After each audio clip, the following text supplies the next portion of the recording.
उत्तराखंड पर हमारा शो महाकुंभ से महाधर्म संसद। हम ये शो इसलिए लाए हैं कि आप सनातन के बारे में जान सकें और सनातन में क्या हो रहा है उसके बारे में भी आप जान सकें, क्योंकि बहुत सारे लोग महाकुंभ नहीं आते हैं तो धर्म संसद के बारे में, धर्म संसद के कई सारे अर्थ होते हैं। हमने अपने इस शो का नाम इसीलिए महाकुंभ का महाधर्म संसद रखा क्योंकि हम गुरुओं से बात करेंगे, आचार्यों से बात करेंगे, उनसे बात करेंगे जिनसे लोग बात करना चाहते हैं, जिन्हें लोग सुनना चाहते हैं, जिन्हें लोग देखना चाहते हैं। आज हम एक ऐसे आचार्य, ऐसे गुरुवर से बात करेंगे जिनका नाम तो आप सब ने सुना होगा, जिनके पास दरबार लगता है और वो सब कुछ बता देते हैं। कई सारे लोग उस पर भी सवाल खड़े करते हैं, लेकिन हम सारे जवाब उन्हीं से लेंगे। हमारे साथ आज पूर्ण गुरु करौली शंकर महादेव जी महाराज हैं हमारे साथ, जिनका करौली दरबार लगता है, हरिद्वार में भी आश्रम है, कुंभ में भी बड़ा दरबार लगा हुआ है और पूर्ण गुरु के नाम से ये जाने जाते हैं क्योंकि इन्हें वो सब कुछ आता है जो एक गुरु को आना चाहिए। कंट्रोवर्सी सबके साथ होती है, इनके साथ भी है, लोगों के साथ भी एक दूसरे पर सवाल हमेशा होते हैं। आपका बहुत बहुत स्वागत है करौली सरकार जी हमारे इस कार्यक्रम में, धर्म संसद में, इंडिया न्यूज के। सबसे पहला सवाल, जो ये गुरु की लड़ाई है, इसको आप किस तरह से देखते हैं? और चूंकि आप पूर्ण गुरु लिखते हैं और आपका एक बहुत बड़ा दरबार लगता है, देश दुनिया के लोग आते हैं, कि आपकी फैन फॉलोइंग है, तो जो पूर्ण गुरु है, एक बार इसके बारे में हमें बताइए। हाँ, पूर्ण गुरु का जो अर्थ है, सीधा सीधा, कि जहाँ कोई शेष नहीं है, कोई कमी शेष नहीं है, कुछ है नहीं, कमी नहीं है, और अनुभव किया हुआ है और अनुभव करा सके, इतनी बात है। जो हर प्रकार के भार बंधन से मुक्त है, गुरुत्व से मुक्त है, तमाम प्रकार के जो अनर्गल विचार हैं, अनर्गल इच्छा विचार आशाएं, उनसे मुक्त है। अगर वो मुक्त है तो दूसरे को उससे मुक्त कर सकता है। अगर ये प्रमाण दे सकता है तो वो पूर्ण गुरु है। लेकिन बहुत सारे लोग हैं वो अनुभव छोड़ के सब कुछ कराते हैं, अनुभव नहीं करा पाते। हाँ, उसी ओर बढ़ रहे हैं वो लोग धीरे धीरे। अनुभव कराने की ओर ही बढ़ने के लिए सबसे पहले अनुभव करना होता है। अगर हम अनुभव कर सकते हैं, कर पाए हैं, तभी हम दूसरे को अनुभव करा पाएंगे। यही व्यवस्था है। हम अनुभव कर नहीं पाए सत्य का, न्याय का, धर्म का, और दूसरों को अनुभव कराने की बात करें तो वो थोड़ा सा अटपटी है। बहुत सारे लोग गुरु के नाम का इस्तेमाल करते हैं और एक बड़ा और आडंबर रचते हैं, ऐसे लोग भी महाकुंभ में आते हैं। ऐसे लोगों के लिए करौली सरकार क्या कहेंगे? सबसे पहले इन सबकी तरफ जो आकर्षण होता है, नई पीढ़ी का होता है। यूथ का। एकदम यूथ का। एक ही बात कहना चाहेंगे, यूथ के साथ, यूथ की भरमार ज्यादा है, इस तरफ आकर्षण बहुत ज्यादा है। एक ही बात कहना चाहेंगे, अगर वाकई में आप सत्य की खोज में हैं, न्याय क्या है, धर्म क्या है, समझना चाहते हैं, तो इनकी लच्छेदार बातों में बिल्कुल भी नहीं आना है। जितनी बातें करेंगे, आप इनसे केवल प्रमाण मांग लीजिए कि आप जो बात हमसे कह रहे हो, उसका प्रमाण क्या है। जैसे हम आपसे कहते हैं कि आप दरबार में आते हैं, आप दरबार से जुड़ते हैं, तो आपके अंदर से निगेटिविटी समाप्त हो जाती है, नकारात्मकता समाप्त हो जाती है। कोई नकारात्मकता नहीं आएगी, कोई गंदगी नहीं आएगी। आप सोच के करके देख सकते हो। जैसे आप यहाँ बैठे हैं, जितने लोग बैठे हैं, किसी में कोई नकारात्मकता है ही नहीं। स्वयं चेक करके देख सकते हैं, कहीं से नेगेटिव थॉट्स नहीं आ रहे हैं। ये प्रमाण है। कोई भी देख सकता है, आप स्वयं देख सकते हैं, नकारात्मकता नहीं आ सकती। आप तृतीय मठाधिपति हैं अपने इस पूरे आश्रम के। कैसे इस पूरी अपनी परंपरा को, वैदिक रीति रिवाज को, इसके विस्तार को, सनातन को कैसे आगे ले जा रहे हैं? हाँ, अपने परम पूज्य गुरुदेव पंडित श्री राधारमण जी मिश्र, जो इसके द्वितीय मठाधिपति थे, उनके बताए गए, उनके बनाए गए दिशा निर्देशों पर दरबार को आगे ले जा रहे हैं। वो पूर्ण गुरु थे, तो हमको उन्होंने अनुभव कराया, और जो उन्होंने मुझे अनुभव कराया, वो दरबार सबको अनुभव करा देता है अपने आप। स्वतः ही प्रार्थना संकल्प से व्यक्ति अनुभव कर लेता है, दरबार से जुड़ते ही। तो दरबार की एक व्यवस्था बनी कि व्यक्ति आता है, जुड़ता है अपनी आस्था, विश्वास, अपनी श्रद्धा से, और वैदिक प्रक्रिया करता है दरबार की एक दिवसीय।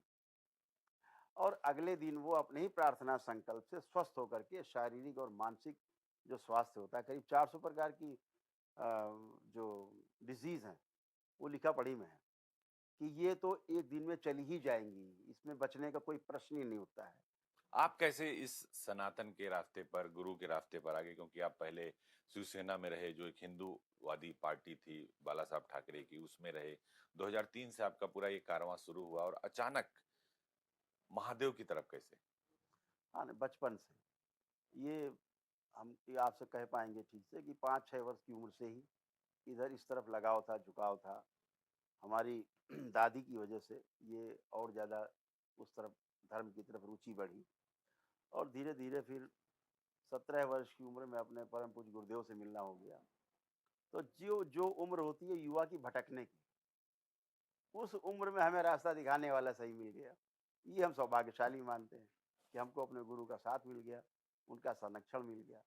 तो वो शुरू से ही है, हम करते कुछ भी रहे हैं, किसी प्रकार से राजनीति में रहे, शिवसेना भी चलाते रहे, सब कुछ रहे, लेकिन अंदर भावना धर्म के प्रति ही थी। धर्म को साथ लेकर के ही, धर्म के बताए रास्ते पर ही हम चलते रहे। संतोष सिंह भदौरिया कैसे करौली सरकार बन गए?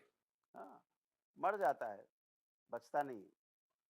जो परिवार से जुड़ा रहता है, वो चीज़ें मर जाती धीरे-धीरे, खत्म हो जाती हैं। ये गुरु कृपा होती है, एक नया नाम देता है, एक नए विचार देता है, नए प्रकार से आपको पथ प्रदर्शित करता है, सूक्ष्म जगत के द्वार खोलता है आपके लिए, कारण जगत आपको ले जाता है, महाकारण जगत तक ले जाता है। अगर वो महाकारण जगत तक गया है, पूर्ण गुरु है तो महाकारण जगत तक गया है, तो वो आपको ले जाता है, द्वार खोलता है। ये सब गुरु कृपा से संभव होता है। महाकुंभ दुनिया का, सनातन का, संस्कृति का, सभ्यता का, परंपरा का, हमारी सोच का, क्योंकि सनातन एक सोच है, धर्म नहीं है। सबसे बड़ा आयोजन है, क्राउड मैनेजमेंट है। महाकुंभ में सनातनियों का पूरी टोली है। क्या आपको लगता है कि यहाँ से हिंदू राष्ट्र की नींव रखी जाएगी? राष्ट्र तो हमारा हिंदू राष्ट्र है ही, इसमें कहाँ कमी है। कोई नहीं कह सकता कि ये मुस्लिम राष्ट्र है, कि ये और कोई बौद्ध राष्ट्र है या अन्य कोई राष्ट्र है, क्रिश्चियन है ही हिंदू। हिंदू राष्ट्र तो है ही। मानसिक रूप से तो इसको स्वीकारे हुए हैं सब लोग, कागज पे आना बाकी। नहीं, अखिलेश जी कहते हैं कैसे मान लेंगे? नहीं, खाली अखिलेश जी के कहने से नहीं होगा ना, उनके कहने से क्या होगा? उससे बात नहीं बनेगी। विरोध करने वाले तो विरोध करते रहेंगे, वो चाहे अखिलेश जी के रूप में करें, चाहे किसी मौलाना के रूप में करें। उनका काम विरोध करना है। नहीं, अखिलेश जी ने कल जो कैबिनेट बैठक हुई थी, तो उस पर उन्होंने सवाल खड़ा कर दिया कि इस जगह पर योगी आदित्यनाथ को कैबिनेट नहीं करनी चाहिए और वो इसको पॉलिटिकल रूप दे रहे हैं महाकुंभ को। नहीं, बिल्कुल पॉलिटिकल नहीं है। 1% भी कोई यहाँ पॉलिटिकल, ना तो बैनर लगे हैं, ना किसी के झंडे लगे हैं, ना किसी के भी नहीं लगे। और पॉलिटिकल उनको किसने रोका आने से? उनको किसने मना किया आने से?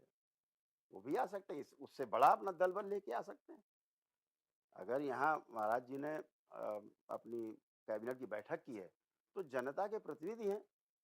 इतनी बड़ी जनता जहाँ एक साथ इकट्ठी करोड़ों के रूप में, उनके बीच में अगर वो जनता के की जो समस्याएं हैं उनके बीच में बैठ कर के विचार विमर्श कर रहे हैं, तो इससे ज्यादा शुभ बात हो क्या सकती है? तो सबसे अच्छी बात है। लेकिन अखिलेश यादव ने लगातार ट्वीट पर ट्वीट कर डाले कि उनकी जो है मन को जो है गंगा जी में पवित्र कर हो जाए, उनका मन ठीक हो जाए और वो धर्म के काम में व्यवधान डालें। बहुत सारी बातें कैबिनेट को लेकर उन्होंने लिख दी और कहा कि यहाँ नहीं होना चाहिए और खुद नहाने नहीं आ रहे, खुद राम मंदिर नहीं जा रहे हैं। और बेचारे अपनी चर्चा कर रहे होंगे वो, कि मन गंदा है, कि मैला है, क्या है। आदमी अपने में देख लेता है तो दूसरे की बात करता है। तो हमें तो लगता नहीं, जो व्यवस्था आज इस महाकुंभ में है, पूर्ण महाकुंभ में, ना तो पहले कहीं देखी गई, ठीक है, ना आगे मुझे लगता है कि अगर ये योगी जी नहीं होंगे। नहीं कर पा रहे। अब जो जाग रहा है, सोने का आप नाटक करें, उसे कैसे जगाया जाए? नहीं, वो जनेऊ तो पहनते हैं, जाके हरिद्वार में नहाते हैं, लेकिन राम मंदिर नहीं जाते। महाकुंभ में त्रिवेणी में डुबकी लगाने में उन्हें समस्या है। उन्हें पता नहीं है, सब आकर के यहीं मिल रहा है। सब कुछ एक ही जैसा है। वो त्रिवेणी में नहाएँ, चाहे हरिद्वार में नहाएँ, चाहे गंगोत्री में नहा लें, चाहे और आगे चले जाएँ, बनारस घाट पे चले जाएँ। देखिए, धार्मिक हैं वो, बस केवल छुपा रहे हैं, राजनीतिक वोटों की उसमें, और कुछ नहीं मुझे लगता है इसके अलावा। क्योंकि वो धार्मिक हैं, क्योंकि चाहे घर में कोई कार्यक्रम हो तो हवन होते हैं, चाहे भूमि पूजन हो तो हवन होगा, शिलान्यास होगा तो हवन होगा, चाहे अपने घर परिवार में कोई 13 वर्षीय हो तो हवन होगा, तमाम प्रकार के अनुष्ठान होंगे, करते ही हैं। लेकिन धार्मिक आयोजनों का हिस्सा नहीं बनते वो। देखिए अयोध्या में प्राण प्रतिष्ठा हुआ राम मंदिर का, तो वहां पर नहीं गए। प्रयागराज महाकुंभ में इतना बड़ा कार्यक्रम चल रहा, सनातन का सबसे बड़ा मानव संगम यहाँ पर लगा हुआ है। वो कहते हैं कि महाकुंभ में किसी को बुलाना नहीं चाहिए, क्यों न्योता दे रही सरकार? ये मैंने तो देखा है, एक टीवी चैनल पे न्यूज़ देखी है, जब उनके पिताश्री की जो अंत्येष्टि हुई, उसके पश्चात वो विसर्जन करने के लिए गए वो बनारस में, और उन्होंने विसर्जन किया जाके, पूरी उन्होंने व्यवस्था को अपनाया धर्म की जो है, उसे कैसे नकार सकते हैं? फिर तो ये कहा जाए कि भाई फिर आप वहाँ क्यों जा रहे तो हैं? आप ये मानते हैं कि अंदर धार्मिक है वो। ये सब राजनीति, हाँ, राजनीति का मामला है, कुछ नहीं। उनको डर है चाहते कि तो वो भी है कि हिंदू राष्ट्र बन जाए, वो भी तो हिंदू हैं। वो भी चाहते हैं हिंदू राष्ट्र बन क्यों जाए? नहीं, क्यों नहीं? हम लोग अंदर तक समझते हैं। आप तो बहुत कुछ जान लेते हैं, बहुत कुछ समझ लेते हैं। आपके ऊपर भी बहुत सारे लोग सवाल खड़ा करते हैं कि जो आप दरबार में बताते हैं वो एक प्रपंच है, तो उस प्रपंच पर कैसे पंच करेंगे? बहुत सारे लोग सवाल खड़ा करते हैं। नहीं, अब समस्या उनकी है ये, कि समझ नहीं पा रहे हैं, हमारी समस्या तो है नहीं। मैं तो हाथ में संतरा लिए हूँ, भैया संतरा है, आप कह रहे हैं नहीं गेंद है, तो आप आइए संतरे को छीलिए, खा के देखिए संतरा है कि गेंद है। अगर आप अनुभव नहीं करेंगे, तो आप कैसे किसी को गलत साबित कर सकते हैं? तो सबका स्वागत है। तकलीफ जी किससे आपकी कभी बात हुई जो आप कह रहे हैं कि वो भी चाहते हैं अंदर से कि हिंदू राष्ट्र बने? नहीं, उनकी बातों से लगता है कि अंदर पीड़ा तो है उनके अंदर। पीड़ा किस बात की? हिंदू राष्ट्र बन जाए कि उनकी सरकार बन जाए? नहीं, उनका नाम ना आए, बस हिंदू राष्ट्र बन जाए। अच्छा, उनका नाम ना आए और हिंदू राष्ट्र बन जाए। हाँ, पीड़ा हमें लगता है कि अंदर से वो हिंदू हैं, तो भी अब हिंदू एक कैसे राष्ट्र का विरोध कर सकते हैं? ओवैसी को क्या कहेंगे? ओवैसी भी बहुत सवाल खड़ा करते हैं, राम मंदिर पर भी, काशी पर भी, ज्ञानव्यापी पर भी, मथुरा पर भी और महाकुंभ पर भी। वो कहते हैं अपने छोटे भाई को 15 मिनट के लिए छोड़ देंगे तो पूरा खात्मा कर देगा। वो तो मानसिक रोगी है, मानसिक रोगी है। वो दरबार है, उसकी बुद्धि हम ठीक कर सकते हैं, ओवैसी की। ओवैसी दरबार में आए तो बुद्धि एकदम ठीक कर देंगे करौली एकदम बुद्धि सरकार। ठीक हो जाएगी उसकी। आ जाए, एक दिन के लिए आ जाए, अगले दिन बुद्धि ठीक हो जाएगी। सनातन तो नहीं कर सकता है, सनातन तो है ही। घर वापसी हो जाए। नहीं, घर देखिए, अभी तो इस सनातन के लोग अर्थ ही नहीं समझते ना।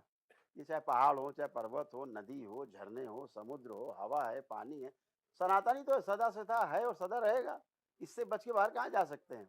तो आप सबका सदुपयोग कर रहे हो, फिर आप कहोगे सनातनी नहीं है, ऐसा कैसे? सनातनी का अर्थ है कि जो प्राकृतिक व्यवस्था है उसमें हम जी रहे हैं, उसको हम स्वीकार रहे हैं। तो ऐसा थोड़ा ना कि दिन में सो रहे हैं और रात में जाग रहे हैं। वो व्यवस्था में तो है ही, उससे पूछिए दिन में सोते हैं कि रात में सोते हैं? तो सोने के लिए रात है तो रात में सोते हैं वो। आप उनसे सोच के देखिए कि पत्नी के साथ व्यवहार, बच्चे के साथ अपने व्यवहार वैसा है कि नहीं पिता पुत्र जैसा? ये तो संस्कार हैं। यानी करौली सरकार ये कह रहे हैं कि ओवैसी जो बोल रहे हैं अगर वो आपके दरबार में आ जाए तो 24 घंटे में शुद्धि हो जाएगी। शुद्धि हो जाएगी उनकी, गंदे विचार खत्म हो जाएंगे, नकारात्मकता खत्म हो जाएगी, और क्या। घर वापसी जैसा हो जाएगा। अरे घर वापसी जैसे, घर से बाहर कहाँ जाएंगे? हिंदुस्तान से बाहर कहाँ जाएंगे? हिंदुस्तान में रह के हिंदुस्तान के खिलाफ की बात तो करते हैं। वही तो कह रहे हैं, ये शुद्धि हो जाएगी तो फिर नहीं बोलेंगे वो। एक सवाल, राहुल गांधी प्रियंका गांधी कह रहे हैं कि हम फरवरी में आएंगे, महाकुंभ में स्नान करेंगे। अखिलेश यादव कह रहे हैं नहीं, नहीं जाना चाहिए।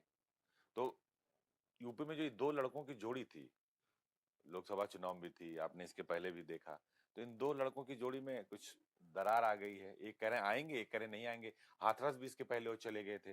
तो अखिलेश को जवाब देने के लिए राहुल बिल्कुल तैयार हैं। जनेऊ भी धारण कर लिया है, मंदिर भी जा रहे हैं, घंटी भी बजा रहे हैं। अच्छी बात है, ये तो हम तो कह रहे हैं हृदय परिवर्तन है। हम तो कहेंगे कि अखिलेश जी का भी ऐसे हृदय परिवर्तन हो जैसे राहुल जी का हो रहा है। अच्छी बात है। तो कहाँ जाएंगे बाहर? हिंदुस्तान से बाहर जाने की व्यवस्था नहीं है। हम बहुसंख्यक हैं। अखंड भारत की परिकल्पना करते हैं आप? बिल्कुल करते हैं, क्यों नहीं करते हैं? अखंड क्योंकि वो भारत तो तो है ही। देखिए, आज जो सरकार हमारी, जो भारत सरकार है, वो अखंड भारत की ही उस पे चल रही है। किसी को कोई क्षति नहीं पहुंचा रहे। हमारी सोच केवल भारत तक थोड़े ना है, भारत के बाहर भी हमारी सोच है, हमारे विचार प्रभावी हैं दूसरे देशों में। तो अखंड तो है ही। विचारों के रूप में अखंडता चाहिए। जमीन के रूप में अखंडता और अखंडता उसका कोई विशेष महत्व नहीं है। अच्छा, आप जो देखकर बताते हैं जब आपका दरबार लगता है, लोग जो उस पर सवाल खड़ा करते हैं, जो मैं कह रहा था बात कट गई, कि लोग कहते हैं कि वो प्रपंच है। तो सिद्ध करें आके ना, हम तो तैयार बैठे। हमारा प्रपंच आके सिद्ध करो।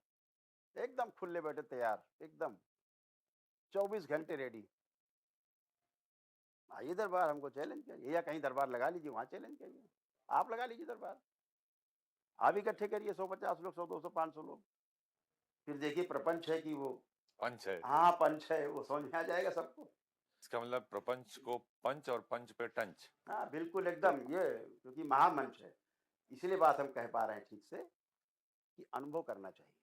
और ये अनुभव केवल हम ये नहीं कि आश्रम में ही कराएंगे कि अपने मठ में कराएंगे, कहीं करा लीजिए, किसी खुली मठ में चुनौती कराएं, है। पूरे देश में, पूरी दुनिया में कहीं करा लीजिए, कहीं कर लीजिए। जो लोग सवाल खड़ा करते हैं उनको जवाब है करौली सरकार का कि वो दुनिया में कहीं भी दरबार लगा लें और चुनौती का सामना करें। मैं आप ही से कह रहा हूँ अभी तो कुछ किया नहीं गया है। बिल्कुल ठीक बात आपके है। कैमरामैन भी हैं, 10 सेकंड के लिए झपकी मार के देख लीजिए, कहीं कोई निगेटिव थॉट्स आ रहा है? नहीं आ रहा है, नहीं आ रहा है, तो किसी में नहीं आ रहा है। तो क्यों नहीं आ रहा है? क्योंकि आप उस ऑरा में हैं। जब आप शिव की ऑरा में है, माँ के ऑरा के बीच में है, पूर्णता के बीच में है, तो आप में ये गंदी चीज आएगी ही नहीं। इसीलिए हम कह रहे हैं वैसे जी आ जाएंगे तो शुद्ध हो जाएंगे, शुद्ध हो निगेटिव जाएंगे। थॉट्स ही नहीं आएगा। अच्छा ये बताइए, आजकल कुंभ में बहुत वायरल हो रहे हैं आईआईटीएन बाबा। नाम उनका अभय सिंह है, बॉम्बे आईआईटी के स्टूडेंट है, कनाडा गए और आ गए, कह रहे हैं हमें महादेव मिल गए और महादेव ने उन्हें रास्ता दिखा दिया है। क्या कहेंगे ऐसे लोगों पर?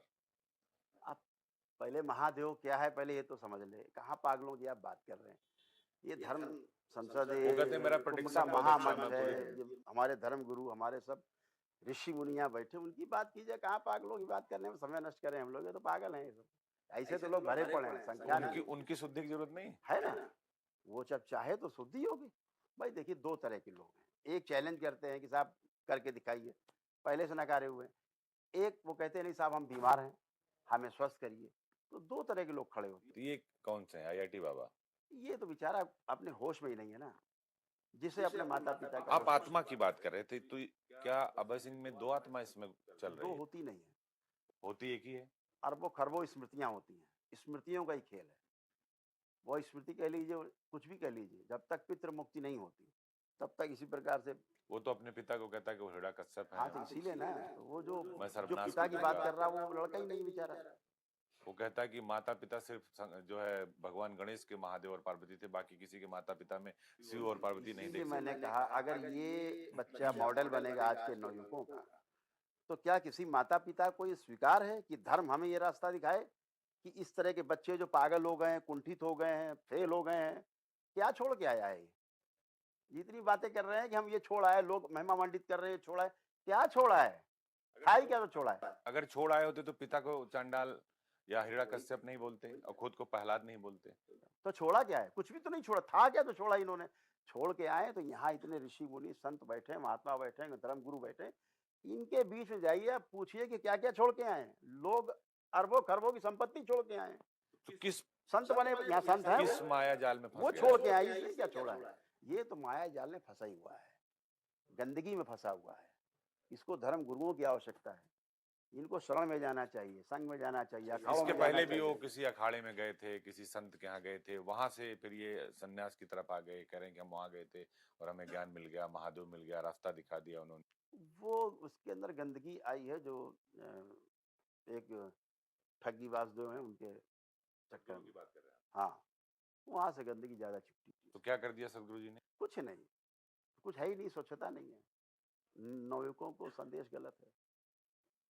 तो क्या संदेश देना चाहते हैं आप सदगुरु जी को, जिनके ऊपर आप ये कह रहे हैं कि अभय सिंह जैसे लोगों को गुमराह कर दिया? ये गुमराह आदमी इसलिए हो रहा है कि संदेश स्पष्ट नहीं है। आप राष्ट्र निर्माण में कहां से आप सहयोग कर रहे हैं? राष्ट्र के निर्माण का कोई प्रमाण दीजिए। केवल पौधा लगा देने से, साफ नारा लगा देने से साफ सफाई का, उससे कुछ होने वाला नहीं है। प्रमाण तो देना पड़ेगा ना। आप कैसा प्रमाण चाहते हैं करौली सरकार? हाँ? कैसा प्रमाण आप चाहते हैं सदगुरु जी? वो जो गए हैं, देखिए ना, प्रमाण बैठा है आपके सामने, आईआईटी बाबा है ना प्रमाण, वो खुद बताता हम वहां गए थे। तो मैं ये कहता हूं कि प्रमाण ये प्रस्तुत करें कि इसको वहीं बुलाएं अपने यहाँ और सारी क्रियाएं कराएं और इसको इस संकट से मुक्ति दिलाएं इस बच्चे को। हाँ, क्योंकि उसके पिता आए थे, रो रहे थे, ढूंढ रहे थे, मिल नहीं और पा वो रहा। नहीं कर पाए, तो मेरे पास उसके माता पिता लेकर के स्वयं आवे वो, और देखिए ये बच्चा स्वस्थ होकर अपने घर जाता है, अपना काम करता है कि नहीं करता है। वापस पैंट सूट टाइम आ क्यों नहीं जाएगा? जाएगा? बिल्कुल जाएगा। जब स्मृतियां गंदी हटेंगी तो उसकी तो स्मृतियां अच्छी हैं ही बच्चे की। बच्चा तो अच्छा है ही, बच्चे में कोई कमी नहीं है, कोमल है। यस, बहुत कोमल है। वो अपनी कोमलता की वजह से ही वो बच्चा ठगा गया है। वो उस बच्चे को गलत रास्ता मिला है, गलत एनर्जी से साक्षात्कार हुआ है उसका, जो उसको भ्रमित करती है। या बहुत से ऐसे लोग होते हैं जिनको लगता है कि हमें साक्षात्कार हो गया। ये इल्यूजन है, गलत एनर्जी से जुड़ के। अभी मैं कल का ही वीडियो देख लीजिए, लाइव में मैं देख कर रहा था, एक बच्चा था, उसने तमाम जाने क्या किया, जब तब ठग सब करके और इन्हीं के यहाँ गया था, सदगुरु जी के यहाँ, और लड़का पागल हो गया। अभी कल ही स्वस्थ हुआ है, आप देखिए वीडियो उठा के, कल का वीडियो है, अभी कल ही वो स्वस्थ हुआ है। मर रहा था, पागल हो गया था वो भी। मैंने कहा तुम्हारा नंबर था बाबा बनने का कुंभ में। तो बच्चा परेशान था, अब वो बच्चा स्वस्थ होके गया एक ही दिन में, क्योंकि उसके अंदर उत्कंठा थी कि हम स्वस्थ हो जाएं। उसने जान लिया था कि मैं फंस गया हूं। कुंभ में एक धर्म संसद चल रही है, हमारे शो का भी नाम हमने रखा है कि महाकुंभ की महाधर्म संसद। आप जैसे श्रेष्ठ लोगों से बातचीत कर रहे हैं, एक धर्म संसद देवकीनंदन ठाकुर भी कर रहे हैं, हालांकि उससे सरकार का कोई नाता नहीं है, सरकार ने उसे अपना हाथ खींच लिया। उस धर्म संसद के पीछे आप क्या देखते हैं? क्या वो राष्ट्र निर्माण की नींव को आगे बढ़ा रहा है? क्या हिंदू राष्ट्र को लेकर आगे बढ़ रहे हैं, या फिर उसके पीछे कोई पॉलिटिकल बैकग्राउंड है? मैंने आपसे भी कहा ना कि ये सब अधिकार उसी को हैं जो धर्म को समझता हो। धर्म है क्या? धर्म एक व्यवस्था है, और अगर व्यवस्था को उन्होंने समझा होगा तो वो धर्म संसद चला रहे हैं, लोग उसमें जाएंगे भी, अपनी बात कहेंगे।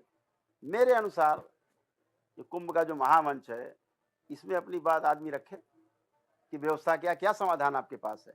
आप केवल संकट की बात कर रहे हैं, धर्म संसद है या धर्म संकट है, इसको स्पष्ट करें।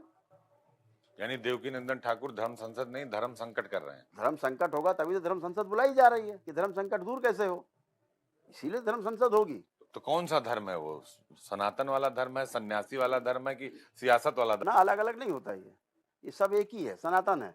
सनातन में सब समाहित है। मेरा कहने का ये आशय है, मेरा कहने का इतना ये निवेदन मेरा ये है कि आप समाधान प्रस्तुत करिए, प्रश्न नहीं। प्रश्न तो अभी 10 साल का बच्चा खड़ा कर देगा। हमें समाधान के साथ अपनी आलोचना करनी चाहिए। अगर हम में समझ है, हमने धर्म को समझा, तो मेरे पास समाधान भी होगा उसका। अगर हम यहाँ सेक्टर 12 से लेके सेक्टर 20 तक हम गए हैं, तो हमें उसका रास्ता पता है ना, व्यवस्था पता है हमें, तभी तो आपको हम बता पाएंगे कि आप ऐसे ऐसे करके चले जाइए, सेक्टर 20 आ जाएगा। तो आपके पास समाधान होगा ना, तो समाधान प्रस्तुत करिए आप। मैं इन सब आचार्यों से यही कहना चाहूंगा, दो तरह के लोग हैं अजीत जी व्यवस्था में सनातन की, एक होता है आचार्य, एक होता है गुरु। आचार्य के पास थ्योरी है, जो बच्चे ब्रह्मचर्य आश्रम तक पढ़ते थे वो थ्योरी होती थी, और जब वही बच्चा अपना गृहस्थ जीवन पार करके, जो 100 साल की उम्र बताई गई पहले कैलकुलेशन में, अब वो 70 के आसपास लोग कैलकुलेट करते हैं, हम 100 वाली ले लें पुरानी परंपरा में। तो जब तीसरे आश्रम में व्यक्ति आता था, गृहस्थ आश्रम के बाद जब वानप्रस्थी होता था, तो जो गुरुओं से, जो आचार्यों से हमने पढ़ा थ्योरी के रूप में, उसके लिए फिर हम उसकी प्रैक्टिस करते थे, अभ्यास की। और जिस समय बच्चा आपका आता था, वानप्रस्थी होता था, तो आप जो है सन्यासी होते थे, तो गुरु मिलते थे। वो गुरु थे जो आपने पढ़ा था उसका आपको अनुभव करा सके। अनुभव कराने वाले गुरु, यानी वो गुरु थे, गुरु गोविंद खड़े काके लागू पाए, बलिहारी गुरु आपने गोविंद ये जी बताए। ठीक, आचार्य और गुरु में इतना ही फर्क है। हाथ जोड़ के कहना चाहूंगा, किसी की मेरी बात बुरी लग रही हो, बाकी लोग समस्या समाधान गुरु करेगा, क्योंकि उसके पास समाधान है। वो समाधानित है, समाधि की अवस्था में रहा है, मतलब समाधान है उसके पास। समाधि का क्या अर्थ है? समय आदि, जो समय के पार ही चला गया है, अब समय उसका कुछ नहीं कर सकता। एक चीज जो ये 80-20 चल रहा है, ये चाहे आपके सनातन में देखिए, चाहे सियासत में देखिए, वो हिंदू राष्ट्र के बीच में कहीं ना कहीं गोल गोल घूम रहा है कि भाई 80 कौन है, 20 कौन है। ये बड़ा पॉलिटिकल है, ये बहुत पॉलिटिकल है। लेकिन मुझे लगता है कि संतों को अपनी बात कहनी चाहिए। हम तो कहना चाहेंगे कि भाई ठीक है, हमारा देश हिंदू राष्ट्र था, है और रहेगा, इसमें किसी को आपत्ति काहे की है? कोई आपत्ति नहीं। और देखिए जैसे कि, और हाँ, इसका निपटारा बिल्कुल संवैधानिक तरीके से ही होना चाहिए, चू नहीं हुई, भगवान श्री राम का मंदिर बन के खड़ा हो गया। एक चू नहीं है। धारा 370 35 से दुनियादारी जिसको लोग सपना भी नहीं मानते थे कि सपने में हो सकता है, वो चीजें हो गई। एक चू नहीं हुआ, लेकिन सब कुछ संविधान के दायरे में हुआ। एक कैजुअलिटी नहीं। योगी जी भी कहते हैं कि ये देश बाबर और औरंगजेब के आदर्शों से नहीं नहीं चलेगा, ये चलेगा। रामकृष्ण और शिव से चलेगा। बिल्कुल। लेकिन अखिलेश जी कहते हैं कि जो है ये ज्ञान व्यापी के नाम पर, मथुरा के नाम पर, मंदिर मस्जिद के नाम पर, धर्म के नाम पर बीजेपी डराती है। ठीक है ना, हर जगह दो पक्ष तो हैं, कहीं तीन पक्ष है, पांच पांच 10 पक्ष है। तो वो भी एक पक्ष है, अपनी बात कह रहे हैं, वो अपनी बात ही तो कह रहे हैं वो। लेकिन होगा तो बहुमत से ही फैसला, उसे कहाँ ले जाएंगे आप। तो मुझे लगता है कि अखिलेश जी भी हिंदू हैं और अंदर तो उनके भावना होगी ही। यही बहुमत साबित करने के लिए तो नहीं आ रहे हैं कुंभ में, वो रामलला के दर्शन करने नहीं जा रहे हैं कि हमें बहुमत कैसे मिले। सत्ता की जो लोलुपता है, जो चाहत है, इसीलिए तो वो 80-20 की खाई को बरकरार रखना चाहते हैं। कि ना, सत्ता की चाहत तो सबको है जी, उनको भी होगी, तो वो ठीक है। अखिलेश जी का समाधान नहीं करेंगे आप? समाधान उनके पास है। हाँ, प्रस्तुत नहीं करना चाहिए। केवल हृदय परिवर्तन नहीं हर होगा। व्यक्ति के पास समाधान है, छिपाता है समाधान, क्योंकि समस्या आदमी स्वयं पैदा करता है। समाधान तो पहले से रहता है। पानी पहले से शुद्ध है, वायु पहले से शुद्ध है, मन पहले से शुद्ध है, बच्चा 2 साल 3 साल का है। हर चीज शुद्ध और पवित्र है। पेड़ पौधे, नदी पर्वत, झरने, समुद्र, सब शुद्ध पवित्र है। सारे पक्षी पशु, आदमी केवल आदमी को छोड़ दिया जाए, बाकी सब शुद्ध और पवित्र हैं। तो आदमी की शुद्धि कैसी होगी? आदमी तो पूरे यही तो मैंने कहा, अशुद्धि का कारण है, तो Yes, शुद्धि yes. कैसे होगी? अपना प्रश्न स्वयं खड़ा किया है, दुख अपना स्वयं खड़ा किया है मनुष्य ने। समाधान है ही पहले से उसके पास, वापस लौट जाए। इच्छाएं अनंत होती नहीं। मैं आपसे कह रहा हूं, आप 25 इच्छाएं लिख के दे दीजिए हमें, आप 10 इच्छाएं नहीं लिख पाएंगे अपनी, कोई नहीं लिख पाएगा। बोला जाता है इच्छाएं अनंत नहीं है, स्मृतियां अनंत हैं। आदि परेशान है अपनी पितरों से, पितृ मुक्ति नहीं हुई तो स्मृतियां हैं, वो इतना परेशान कर देंगे आदमी पागल हो जाएगा। ये सब जो पागल घूम रहे बने, इसी वजह से पागल बने घूम रहे हैं, पितरों से परेशान है। भगवान श्री कृष्ण ने कहा है, इस बात को स्वयं कहा है कि भूत की पूजा करो तो भूत बनोगे, पितृ की पूजा करोगे तो पितरों के साथ रहोगे, वैसे ही बनोगे। देवी देवताओं की संगत करोगे तो वैसे बनोगे। मेरी शरण में आओगे, ध्यान साधना करके आओगे तो 84 लाख योनियों के जन्म मरण के बंधन से मुक्त हो जाओगे। इतनी बात तो की, साफ साफ तो लिखा गीता में अध्याय 9 श्लोक 25 में, पढ़ लीजिए। बहुत लोग बोलते हैं कि हमारे रोम रोम में राम है, ये देश राम और रहीम का है, ये देश मीरा और रसखान का है, लेकिन वो सवाल खड़ा करते हैं आपके इस महाकुंभ को लेकर कि ऐसा नहीं होना चाहिए। जबकि 40 करोड़ लोग आ रहे हैं, 144 साल बाद मुहूर्त आ रहा मौनी अमावस्या को, फिर भी वो महाकुंभ पर सवाल खड़ा करते हैं और उनका ये कहना है कि ये नहीं होना चाहिए। सरकार इसको प्रोपोगंडा कर रही है, सरकार इसमें अपना नाम कर रही है, उसको विदेशों से लोगों को नहीं बुलाना चाहिए, यहाँ से लोगों को नहीं बुलाना चाहिए, नदी को चीर दे रहे हैं, ये कर दे रहे हैं, बहुत सारे सवाल खड़े हो रहे हैं। तो करौली सरकार का इस पे क्या मत है कि क्या महाकुंभ होना गलत है? क्या सनातनी परंपरा का जो ये परंपरा चली आ रही है हमारी संस्कृति और सभ्यता की, क्या ये नहीं होना चाहिए जो लोग सवाल खड़ा कर रहे हैं? से लोगों से पूछा जाना चाहिए कि आपने माता पिता को माता पिता मानने से छोड़ देना चाहिए, धरती को धरती मानने से छोड़ दे, इस सृष्टि को सृष्टि मानने से छोड़ दे, अपने को ही मानना छोड़ दे। क्या क्या छोड़ेंगे, कहाँ तक छोड़ेंगे? देखा नहीं कि हम कौन सी हमारी माँ थी, खुद तो पैदा होते होते देखा नहीं है, तो छोड़ दें। ऐसे लोगों को मानसिक दिवालियापन है ये।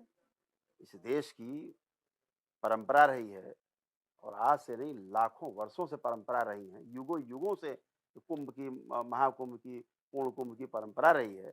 आप उस परंपरा पे प्रश्न उठाते हैं तो आपने ठीक से समझा नहीं है। केवल कोई किसी को चीरता फाड़ता नहीं है, और सृष्टि में किसी भी वस्तु का कोई क्षय नहीं होता है कभी भी। लगता है क्षय हो रहा है, आप संतरा खा के छिलका फेंक दीजिए, अगले दिन जाइए देखिए छिलका जहाँ पड़ा हो, या तो गाय खाई गई होगी, या वहां पड़े पड़े सड़ गल जाएगा। जीव जंतु खाएंगे छोटे छोटे, छोटा छोटा बांट के धरती मिला देंगे, वापस फिर धरती में पौष्टिकता आ जाएगी। कुछ नष्ट नहीं होता है। जो सवाल लोगों के सवाल का जवाब आप देते हैं, समाधान कहेंगे उसको आपकी भाषा में, तो उसके लिए कौन सी विधि अपनाते हैं? हालांकि आपकी क्या विधि है आप बताएंगे, नहीं नहीं ओपन बताएंगे, है आप तो वो कैसे आप करते हैं? मैं इंडिया न्यूज के दर्शक भी जानना चाहेंगे आपके इस इंटरव्यू को जब देखेंगे या देख रहे होंगे, तो कैसे उस समाधान को आप करते हैं? जो लोग प्रश्न लेके आए, क्योंकि सबके पास प्रश्न है, समाधान किसी के पास नहीं है। और समाधान और शुद्धि ये दोनों कैसे करते हैं करौली सरकार? समाधान में शुद्धि छिपी हुई है, अपने आप, या शुद्धि करके समाधान तक पहुँच जाएँ, दोनों रास्ते हैं। दरबार में जिस व्यक्ति को सनातन धर्म के प्रति आस्था है, विश्वास है, श्रद्धा है, वही व्यक्ति आता है। लोग कहते हैं कि आप पहले ही उसका जवाब लिखे रहते हैं, जो लोग सवाल लेके आते हैं। बिल्कुल लिखा रहता है, उसमें क्या है, इससे क्या फ़र्क पड़ता है? ये तो बहुत छोटी चीज़ें हैं। ये तो बच्चे सब बैठे हैं हमारे दरबार में, आप सैकड़ों बच्चे सब आपका लिख देंगे अभी 2 मिनट में। ये तो बहुत छोटी बात है। डायग्नोसिस मशीनें पूरे देश में बहुत लगी हैं। चिकित्सा कितने लोग कर पा रहे हैं? आपने भी कुछ चिकित्सा जो है केरल से सीखी थी, जो उसके बारे में कुछ बताइए? नहीं, जो आयुर्वेदिक पद्धति है। आयुर्वेदिक पद्धति तो एकदम इस भारतवर्ष की संपदा है। आयुर्वेद का एक भाग है, उपवेद है। वेदों का एक उपवेद है। तो इसकी तो सर्वविदित है। एक ही समस्या आयुर्वेद में रह गई है, अष्टांग योग है, सप्तांग योग पे चल रहा है। जो गृह चिकित्सा नाम का भाग है, वो बच्चों को पढ़ाया लिखाया नहीं जा रहा, कोर्स से बाहर है। कई सारे इलाज आप दूर कर देते हैं, एंजाइटी हो, बैक पेन हो, सर्वाइकल हो, कैसे करते हैं? अभी हम किसी से सुन रहे थे, को आए थे, उनकी उंगली नहीं सीधी हो रही, तो आपने बंद किया और सीधी कर दिया। नहीं, वो तो आपके संकल्प से होता है।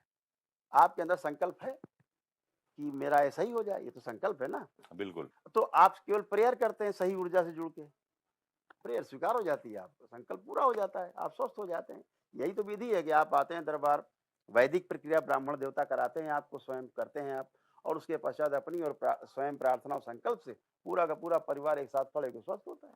आपने अपने दोनों बेटों का नाम लव कुश रखा है, भगवान राम के बेटों के नाम पर, और एक बहुत बड़ा आश्रम बनाया, बिल्कुल शहर जैसा। तो क्या सोचकर नाम लव कुश रखा था और फिर उसी नाम पर आपने आश्रम बनाया? वो हमारे गुरुदेव ने नाम दिए थे कि तुम्हारे 2 पुत्र होंगे, एक का नाम लव रखना है, एक का कुश। पहले ही बता दिया था, इसलिए आप भी सबको बता दे रहे हैं। गुरु से सीखा ज्ञान है जो आप लोगों को दे। बगैर गुरु के हो नहीं सकता कुछ। गुरु बगैर पूर्ण गुरु के आप, वो आप में रूपांतरित ही नहीं होगा गुरु।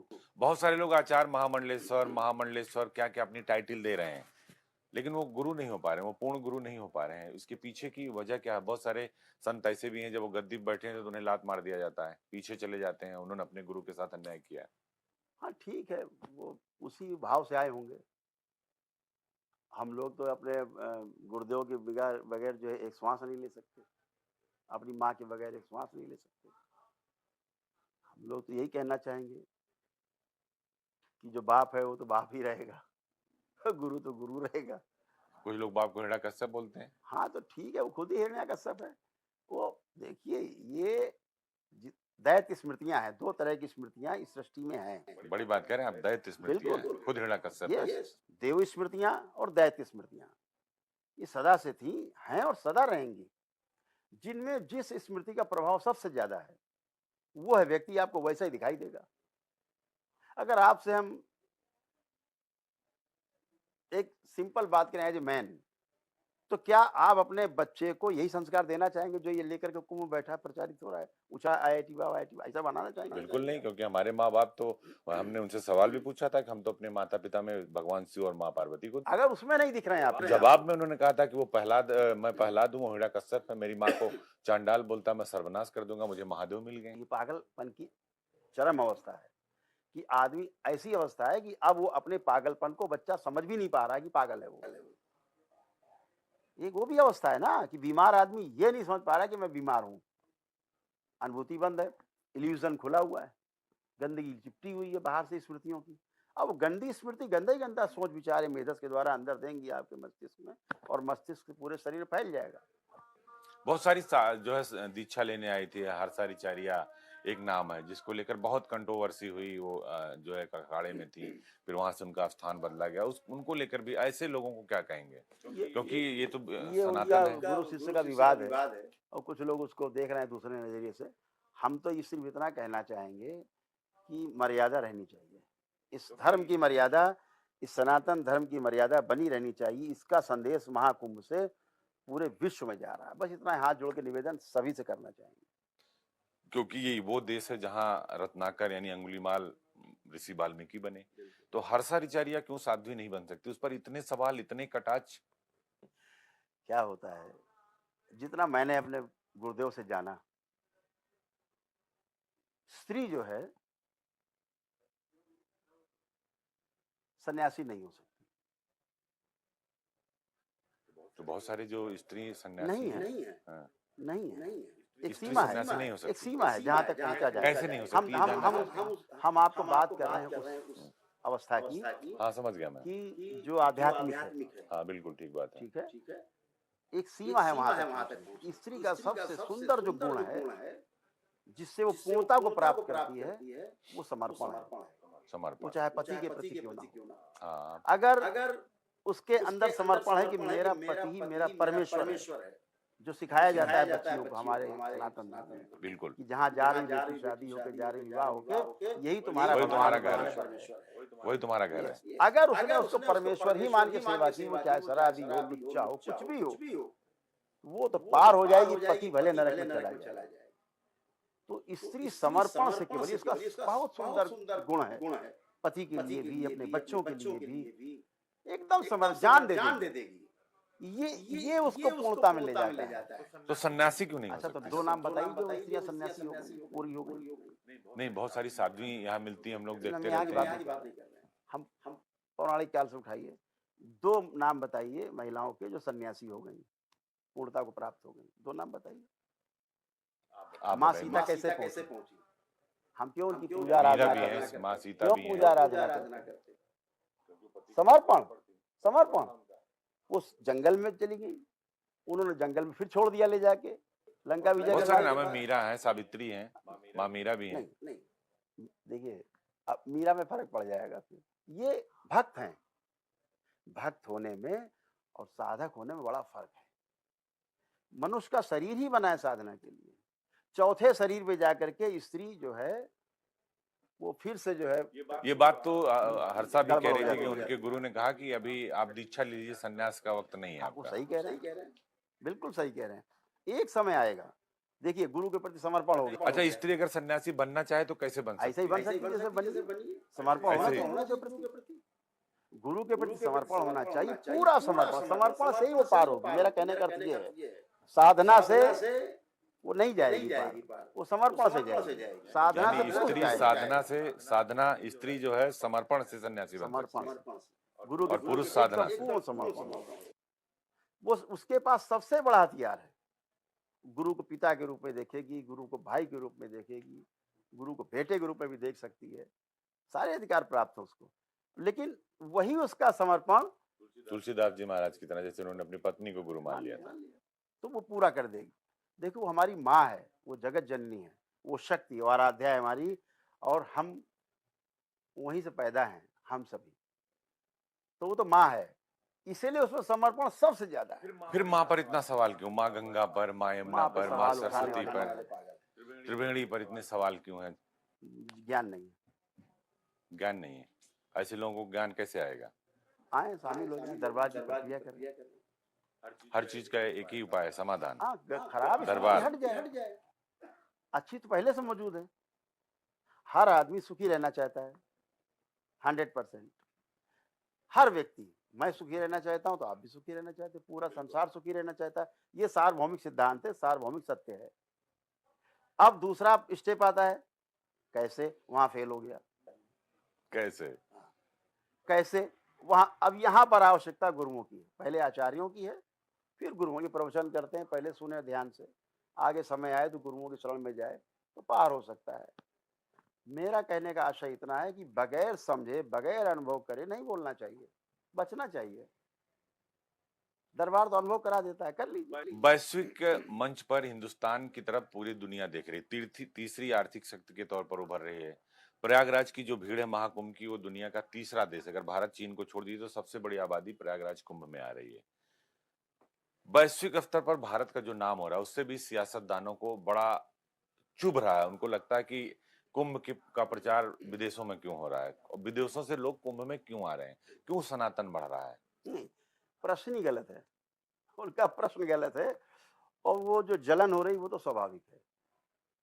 ये स्वाभाविक है। उनको पॉलिटिकल माइलेज नहीं मिल रहा, बीजेपी को मिल रहा है, तो लगता है कि योगी आदित्यनाथ को पॉलिटिकल माइलेज मिल रहा है, अखिलेश यादव या राहुल गांधी को नहीं मिल रहा है, ओवैसी को नहीं मिल रहा है, इसलिए सवाल खड़ा। देखिए, बहुतायत में हिंदू समाज है, कोई बात करता नहीं था, इतनी गंभीरता से बात करता नहीं था, चीज़ों को लागू नहीं करता था। एक भय बना हुआ था, वातावरण था कि अगर हम केवल हिंदू-हिंदू करेंगे तो हमारी सरकार नहीं बनेगी। करके दिखा दिया। ऋषि महर्षियों ने, संतों ने, गुरुओं ने, आचार्यों ने यही सब मिल करके उठा के गद्दी पे बिठा दिया और अपना काम भी पूरा करवा लिया। सृष्टि जो चाहती है, वो होके रहेगा। किसी के विरोध से कोई इसका फ़र्क ही नहीं पड़ता है। हाँ, वो विरोध स्वाभाविक है, क्योंकि ऐसी स्मृतियाँ हैं वो, कि आपसे विरोध करवाएँगी। जितना विरोध होगा, चीज़ें सत्य की और न्याय की, धर्म की खोज उतना तेज़ी से आगे तो बढ़ेगी। अखिलेश जी स्मृतियों से बंधे हुए हैं कि उनको ज्ञानवापी दिख रहा है, उनको बाबरी मस्जिद दिख रहा है, उनको जो है मथुरा का ईदगाह दिख रहा है, उनको कृष्ण जन्मभूमि नहीं दिख रहा है, उनको राम मंदिर नहीं दिख रहा है, उनको महादेव नहीं दिख रहे काशी विश्वनाथ में, खाली अखिलेश जी महाकुंभ नहीं, में त्रिवेणी खाली नहीं दिख रहा। अखिलेश जी नहीं। ये तो हर सनातन का जो एक पॉलिटिकल चश्मे से देख रहे हैं, सबकी यही समस्या है। अंदर चाहते कुछ हैं, बोल कुछ रहे हैं। अच्छा, तो क्या वो वैसी इसको हिंदू राष्ट्र बनने से रोक लेंगे? कोशिश कर रहे हैं कि हम 15 मिनट में ठीक है ना, हम भी ट्रेन रोकने चल रहे हैं, चलिए आप भी रोके, मिलते हैं, ट्रेन जा रही है, इसको रोकते हैं। इतना बड़ा सैलाब कट जाएंगे। बिल्कुल नहीं आप रोक सकते। तो क्या ये आप हिट हो रहा है? राम मंदिर बनने से रोक पाए क्या? इस देश में संविधान भी तो है। संवैधानिक दायरे में ज्ञानव्यापी चल रहा है, ठीक है ना, वो भी संविधान के दायरे में निपटेंगे। पूजा शुरू। हम लोग सब आशान्वित हैं, बिल्कुल पूजा शुरू हो गई है। पूजा क्या, वो तो महादेव का स्थान है। और मुझे लगता है आने वाले समय में मुस्लिम भाई जो है ना, वो खुद ही समर्पित कर देंगे उस स्थान को। ज्ञानव्यापी को मुस्लिम में कर देंगे। बिल्कुल कर देंगे। आप चाहते हैं कर दें? हाँ भाई, तो हम एज ए हिंदू तो हम तो चाहेंगे कर दें, बिल्कुल कर दें। लेकिन और मुझे ऐसा किस लगता है ढंग कि मुस्लिम समाज में भी तमाम ऐसे, जैसे राम मंदिर के समय में भी मुस्लिम समाज से नहीं, अच्छे महाकुंभ में लोग भी आए लोग थे। आ रहे हैं, लेकिन वो भी और पार्टियों को अच्छा नहीं लग रहा, कह रहे हैं क्यों जाना है। हाँ, तो चुभन तो होगी भाई, देखो पॉलिटिकल मामला है, वो पॉलिटिक्स कर रहे हैं, हम लोग तो धर्म की शरण में हैं। कुछ ऐसा बताइए मुझे जो आप दरबार लगाते हैं, करौली सरकार को लोग जानते हैं, देश दुनिया से लोग आते हैं आपको अपनी समस्या का समाधान ढूंढने, शुद्धि और समाधान जो बात आप कर रहे हैं, कुछ ऐसा बताइए जो हम अपने इंडिया न्यूज दर्शकों को बता सकें। देखिए, लोग जो कहते हैं कि नहीं वो तो कुछ नहीं, वो जो बताते हैं पहले से उनको पता होता है, प्रपंच करते हैं, जो हम साबित कर दें, कुछ अगर आप बताइए। ठीक है ना, इसी महाकुंभ में आप भी हम भी हैं, एक ये रख लीजिए, जो कॉमन मैन आए हैं, उनको 2-4-500 लोग इकट्ठे कर लीजिए एक जगह, रख लीजिए आप किसी गंगा तट पे, रख लीजिए आप, हमको बुला लीजिए, देखिए समाधान मिलता है नहीं मिलता है। एक छोटा सा हवन जिसमें सब शामिल, उसके बाद उनसे पूछ लीजिए। तो शुद्धि की जरूरत, महाकुंभ तो वैसे ही शुद्ध है, लेकिन बहुत सारे अशुद्धों को शुद्ध करने की जरूरत है अभी। बिल्कुल, कुछ लोग ऐसे होते हैं ना कि कूड़ा करकट थोड़ा लग गया है, धूल लग हट जाएगी स्नान से, कुछ लोग अपना काली-काली पोत के घूम रहे हैं। एक आखिरी सवाल आपसे महाराज, करौली सरकार सनातन को लेकर, महाकुंभ को लेकर और इस पूरे हाय तौबा पर ओवैसी अखिलेश को लेकर आपका क्या मत है? अरे ये तो धार्मिक क्षेत्र है, यहाँ धार्मिक व्यक्तियों की ही बात सुनी जाएगी और कही जाएगी और यही संदेश पहुँचेगा। पॉलिटिकल संदेश यहाँ से कोई नहीं पहुँचेगा, ना पहुँचा है अभी तक। अगर इसको पॉलिटिकल संदेश कहा जाए कि गवर्नमेंट ने यहाँ जो व्यवस्थाएँ की है, एक अभय का वातावरण बनाया है, सुरक्षा का वातावरण बनाया है, साफ-सफाई, स्वच्छता का वातावरण है, कहीं कोई मक्खी नहीं भिनक रही है। Crowd management. यस, बिल्कुल ज़बरदस्त मैनेजमेंट है, 10 मिनट के अंदर आदमी की समस्या का समाधान है, बच्चा खो जाए, अभी 10 मिनट के अंदर फ्लैश हो जाएगा, कहाँ है माँ-बाप और कहाँ बच्चा है। तो सब चीज़ें जो इतनी व्यवस्थित हैं, चौड़ी-चौड़ी रोड हैं, अब पानी की व्यवस्था, सब चीज़ की व्यवस्था है, मतलब आप उँगली नहीं उठा सकते। नहीं, अब तक इस देश का जो कुछ मीडिया होता, आपकी तरह खड़े हो जाते लोग कि भैया ये गड़बड़ है। कोई गड़बड़ी पे, व्यवस्था पे प्रश्न नहीं उठा पा रहा है। महाराज, उस समस्या का एक ही समाधान है जो आप कह रहे हैं कि हवन और उसका शुद्धिकरण। मेरा भी ये अपना मानना है कि सनातन की इतनी बड़ी परंपरा को, इतनी बड़ी सोच को, इतने बड़े समागम को राजनीति से नहीं जोड़ना चाहिए। और जब वैश्विक मंच पे हिंदुस्तान के मान, सम्मान और स्वाभिमान की बात हो, तो राजनीतिक दलों को एक मंच पर होना चाहिए और संतों को भी एक मंच पर होना चाहिए, क्योंकि कुंभ में संत भी अलग-अलग लाइन, अलग-अलग अपनी ताकत दिखाने में जुटे हुए हैं। इसीलिए तो हम ये बात नहीं कह पा रहे हैं आपसे कि अभी हम सब में बहुत जो मतभेद हैं, वो मत भिन्नता खत्म हो जाए, एक मत पे पहुँच जाएँ। मनभेद तो है नहीं क्योंकि सबका लक्ष्य एक ही है। संतों में भी मतभेद है। नहीं, सभी में होना चाहिए, ये स्वस्थ परंपरा हमारे देश की है। धर्म संसदें क्यों चल रही हैं? ये हम इस यहाँ क्यों बैठे हैं? हमारा अपना मत है, हम प्रस्तुत कर रहे हैं आपके सामने। तो मतभेद तो ठीक है, ये आपको लक्ष्य तक ले जाएगा, समाधान तक ले जाएगा। मनभेद ठीक है। मनभेद ठीक नहीं है। तो अभी जब मतभेद सब समाप्त होंगे, सभी में विचार-विमर्श करते हैं, सबके मत अलग-अलग दिल्ली होते और हैं। लखनऊ बैठे लोगों में भी वहाँ भी मत है, अलग-अलग है। बात होती चर्चा सदन में होती है, तो मतभेद ही तो हैं। लेकिन मनभेद नहीं, बाहर मिलके सब एक साथ बैठ के चाय-पानी नाश्ता करते हैं, एक-दूसरे के यहाँ जाते हैं, शादी समारोह, घर परिवार कार्यक्रम में, तो मनभेद कहाँ है? तो ऐसे यहाँ भी मनभेद नहीं है। दिखता है, क्योंकि विचार अलग-अलग हम कह रहे हैं। हम कह रहे हैं उस बात को कल घुमा-फिरा के कोई कहे, तो वो दिखाएगा साहब इनमें मनभेद है। मनभेद बिल्कुल नहीं है। संतों के प्रति पूरी निष्ठा है, ये पूरे धर्म के प्रति पूरी निष्ठा है, ये सबके अंदर है, मेरे अंदर भी है।